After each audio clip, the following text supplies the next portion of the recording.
pessoal, eu sou Egle Vanzela e esse é o podcast Sons da Escola. É um espaço de mundo de vivências da escola, no qual os professores e as professoras vêm aqui trocar experiências com a gente, conversar, né? Um espaço de escuta também, que o LEPET faz, no sentido de ouvir a escola, de compartilhar com as escolas suas experiências nos cotidianos escolares. Eu estou aqui com a professora Ariadne Maria Nascimento dos Santos.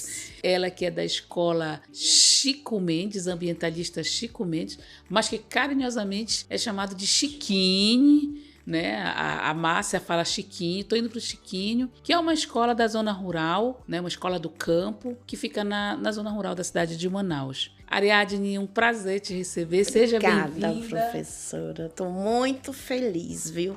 Pode ter certeza.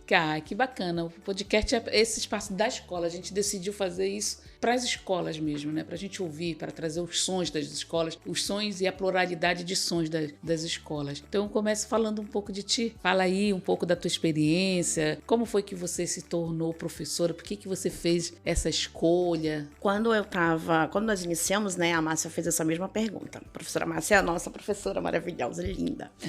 Ela perguntou, né? Eu acho que é vocação mesmo, sabe? Desde pequenininha, minhas brincadeiras sempre eram de professora, de brincar, eu era sempre professora.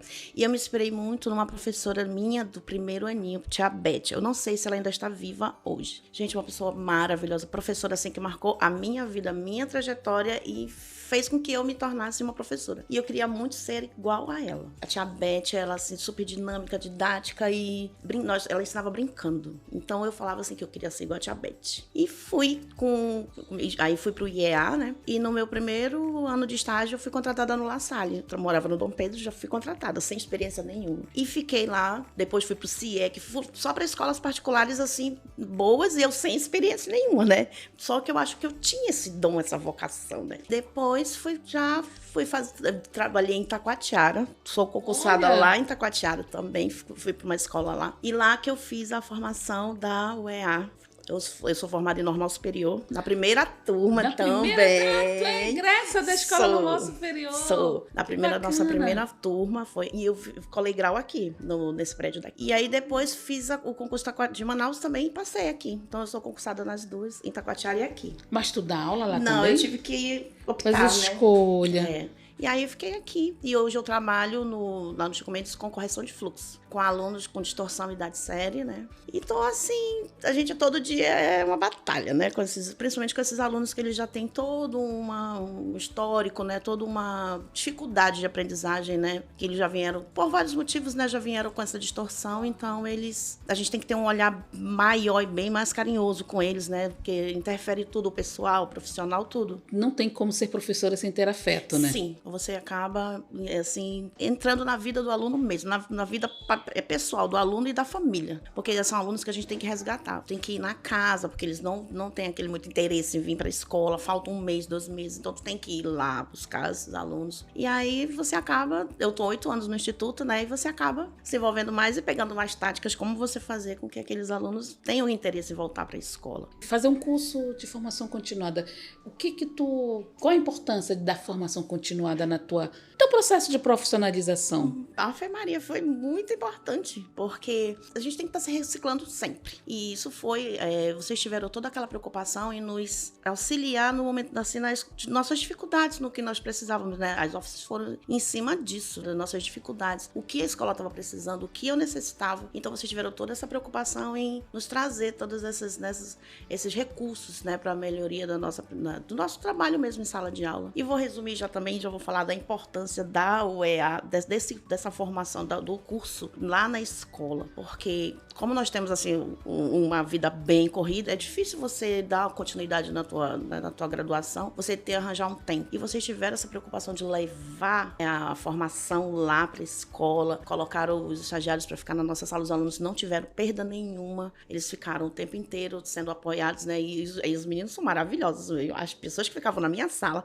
gente, pensa, sabiam tudo dos meus alunos, acompanhavam. Os meus alunos perguntavam, cadê elas? Não vêm as outras professoras? Não vêm, professor? Sabe? Elas, assim, eles adoravam. Tô falando dos assistentes de docência. Os assistentes.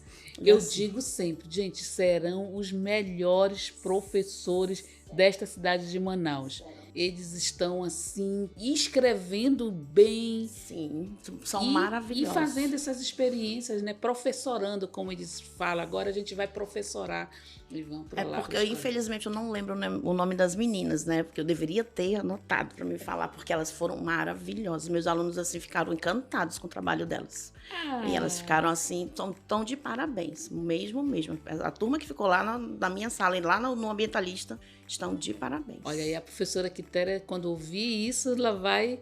Não só por Quitéria, né? Mas as coordenadoras, Gedian, Ana Michele, Lucilene, a Socorro, porque elas têm todo esse cuidado. As segundas-feiras aqui no LEPET é o momento em que os alunos trazem a escola para dentro do LEPET e ficam falando das experiências, da dificuldade dos alunos, dos limites deles. Sim. Para atuar como professor ali naquela escola. E aí eu vou te perguntar uma coisa assim, você falando de limites deles, que estão em processo de formação inicial, sim, você que é uma professora, o que te desafia na sala de aula? Professora, são vários aspectos, né? Mas assim, principalmente para mim, né, lá com correção, a falta de acompanhamento dos pais, com o comprometimento da família, porque uma família que ela é desestruturada, o aluno também é. Então, ele não tem aquela vontade, aquele interesse em aprender. Então, você tem que conquistar o aluno, tu tem que mostrar. É todo um processo. Nós temos 2 anos para fazer tudo isso, sabe? Fazer com que esse aluno, ele tenha essa vontade, esse interesse em aprender, né? Porque hoje como eu estava falando assim, tá bem difícil. Depois da pandemia, os alunos parece que perderam aquela vontade, aquele interesse de estudar, sabe? Tu tem que estar conquistando, tu tem que estar incentivando eles o tempo inteiro a vir. Falta de material, né, que nós temos sempre. Inclusive, lá eu trabalho em 2 escolas. Na outra escola, eu estava vendendo bombom para comprar lápis, borracha, apontador para as crianças. Mas comprei, deu tudo certo. Porque todos os dias professora, a senhora tem lápis, professora, a senhora tem apontador, professora isso, professora aquilo. Então, assim, coisas que antigamente nossos pais tinham essa preocupação em fazer, eles não têm mais, né? E a criança, quando ela começa, ela quer aprender, ela quer e não importa não, ela quer o material dela, ela quer. Claro. E às vezes o pai não tem essa preocupação mais, né? Ou não tem essa condição, né? Muitas vezes eles estão no trabalho, né? Tem casos de alunos que a gente tem observado de algumas escolas que moram na rua, que os pais não têm condições de aluguel. Acho que você trouxe essa questão da pandemia. Sim. Realmente um problema motivacional que interferiu, né, na motivação das crianças, mas é o caminho. Eu acho que quando você resolve vender bombons para comprar material da criança, você já antecipa a pergunta que eu vou fazer. Qual é o teu sonho, teu desejo, digamos assim, para o futuro da educação?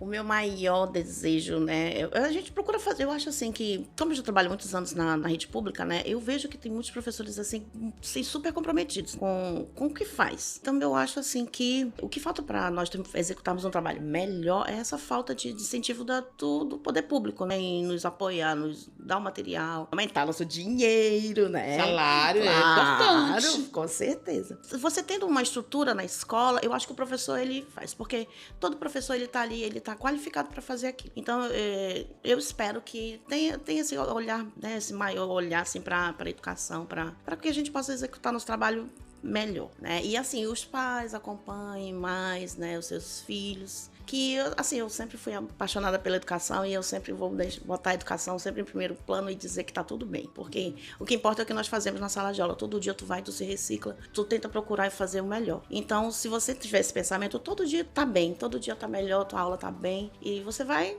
o que não deu pra fazer hoje, tu faz amanhã, né? E tu tem essa esperança sempre de que tudo vai estar bem e que amanhã vai ser melhor. É isso mesmo, né?